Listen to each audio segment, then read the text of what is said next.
growth and development in Arkansas prisons. When I went to prison at the age of 16, I was representing growth and development. And once I got down there, I was introduced to some older OGs there, and I got a chance to see a completely different atmosphere, a different meaning from when I was on the streets.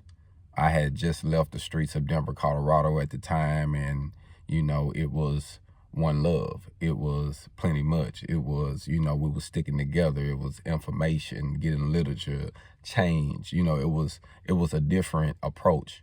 But once I got into prison, I was getting more literature, but then I also seen that some people was so-called what we call false flagging. They was using the nation to take advantage of other people who came through that probably didn't have the type of literature they need, or didn't have an OG that actually gave them anything, came from small areas where they were just representing and didn't really know a lot.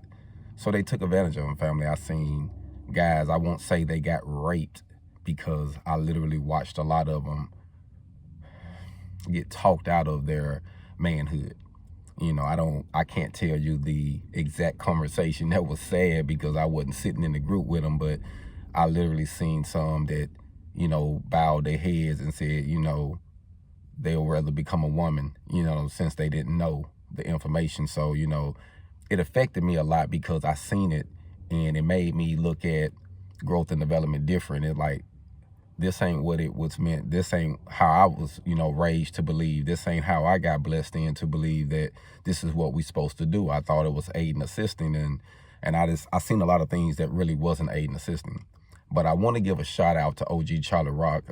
He was one in there that actually was getting some aiding assistance. Now, some people had different feelings towards Brother Rock, but from my personal standpoint, I never had an issue with him. He was more of a guide for me.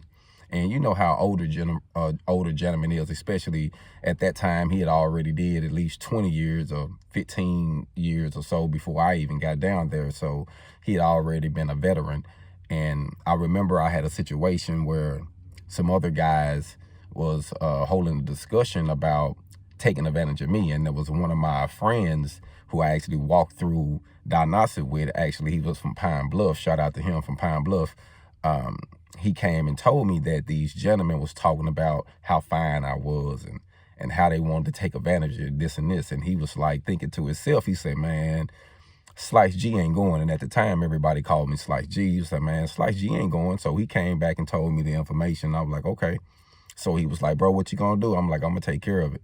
So I went to the OG Charlie Rock and I was like, say, man, I need a pistol. And at that time, that's what we called the shank. And he looked at me, I never forget, he wore them prison glasses, they was kind of big. He did this. Hey, folks, if I give you this shank, you're going to have to do something with it. And I was like, all right, G, you know what I mean? So he gave it to me because, you're like, don't be getting something from me, then you out here, and you ain't finna go do nothing. I'm like, nah, I got to take care of something. I told him what happened, and he was like, yeah, that's a violation. So, if dude gonna try to step to you, you're gonna have to handle it, whatever situation it was. So I was like, okay, I got the pistol from the guy, and I actually went to another barracks and waited. And I was down there talking to another gentleman that I met from Texarkana and another gentleman from West Memphis. And we was down there talking, and all of us was members of Growth and Development, and we standing there talking. I was telling them what I was about to do. And they was like, man, just be safe, G. Just do whatever you got to do. I understand, we got a long time. All of us had to do some time, you know what I mean?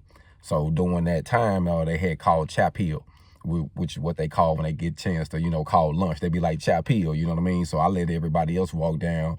So that way the guy that was in the other barracks would be down there inside the kitchen, inside the chow hall by the time I get down there. So when I went down there, I was able to walk around the metal detector because they got a metal detector there. I was able to get around that to get in and actually just sit inside the chow hall. Once I noticed the guy, I instantly started putting my eyes on him, watching him, you know what I mean? And I remember a guy there watching my food. He was like, man, you ain't gonna eat that? I'm like, nah, you can have that, you know what I mean? So I'm watching the guy, as he get out, I follow him behind him, and I'm like, hey, man, what's going on? I heard, you had something in your, you had my name in your mouth, man, like you was gonna do something to me. He was a little older than me. He kind of looked at me, kind of, shoved me off a little bit. Man, what you talking about, man? You know what I mean? I said, man, you know what I'm talking about, this and this. And he was like, man, you got to stop listening to them guys, man. And, kind of smirked when he said it. And it kind of gave me the feeling that, yeah, he meant everything that, I heard. So, I act like I was going to walk off. And I said, hey, man, let me ask you something. He turned around. I grabbed him by his shirt like this and started giving it to him, family. I'm sticking. They say I sticked him about 13 times. And all I remember is, I kind of like blacked out. The police ended up jumping over me, you know what I mean, to tackle me down because I was using him as a shield. They was trying to spray me with mace, but I was stabbing him and using him as a shield so they couldn't just spray me, you know what I mean? So he dropped and they jumped on me like football tackle me, got him, and I remember they had to fly him with a helicopter. Helicopter ended up coming to the prison, flying him out, and they put me in the hole. And when I got in the hole, you know what I mean, I had got sprayed with mace, so I had to get cleaned up, family. I ain't gonna lie, that stuff was burning my skin for real. I remember saying to myself, if hell is this hot, I don't want to go. You know what I'm saying? I remember saying it to myself. But after I got put in the cell, fam, I was sitting there just thinking about what I did. And at that time, fam, I had to do 10 calendars. I had just made it to prison. I had made it to prison. I wasn't in prison 90 days and I done stabbed a guy and I'm about to catch attempted murder charge. But I was like, it's death before dishonor. I'm like, before I let someone take advantage of me or rape me, they got to die, and I'm going to die, and I'm willing to die too. You know what I'm saying? So that was the mentality I had, and I remember getting a little message, came through from an officer that was down there, brought me a little message in a little bag, with some zuzus and wham-whams, and it was OG Charlie Rock, saying, hey, man, I'm proud of what you did, man. I'm glad you took care of your business. Here goes something, to hold you down while you're in there. When you get out, bro, we got you. You know what I mean? So he sent me some goods, made sure I was good down there. Him and another one of my partners named Big Hen from Fort City, Big Hen from Fort City, shot me some goods down there, make sure I was straight. And I remember, man, going through that time right there where I realized that it wasn't all about just because the person said it was growth and development didn't mean it was growth and development, because those same people was trying to rape people and turn people out. So it just let me know that it was like more of an individual thing. And there was brothers in there that say, hey, this is what we stand on, and they stood on it. But then there was also some that went left field.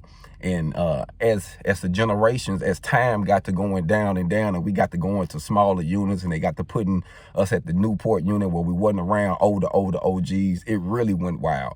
It seems like the rate went up, the violence went up, everything went up. But I'm thankful to be around an OG like Charlie Rock, who gave me a good example of what growth and development was, and how you aid and assist, because he also sat me down and did some reading with me, because I wasn't really good at reading. When I went to prison, fam, I was illiterate. I knew how to count, but I wasn't good at reading. But while I was down there, fam, I got my GED. I went to school, I got VOTEC, I got certified in combination of welding, I went to college for small business management, and I did all of that from sitting under the OG saying, say, bro, you got something. He had life. He knew he wasn't getting out, but he put something to me so I can get out here and do something and give something else. So that's why I share my stories, and I like to be vivid about the things I went through, because I know we got to be realistic, and we need to know once you go down there, just because you represent something doesn't mean that same clique that you represent is not going to try to turn you out. Because I done watched Bloods turn out Bloods. I done watched Crips turn out Crips. I done watched G's turn out G's. I done watched Vice Lords turn out Vice Lords. Aryan nations rape their own brothers. I done seen it all. So it's all about the strong surviving. If you ain't strong, fam, you won't survive. So put yourself in a situation where you got to go down there and face that time, because it's not what you think it is. Hold on.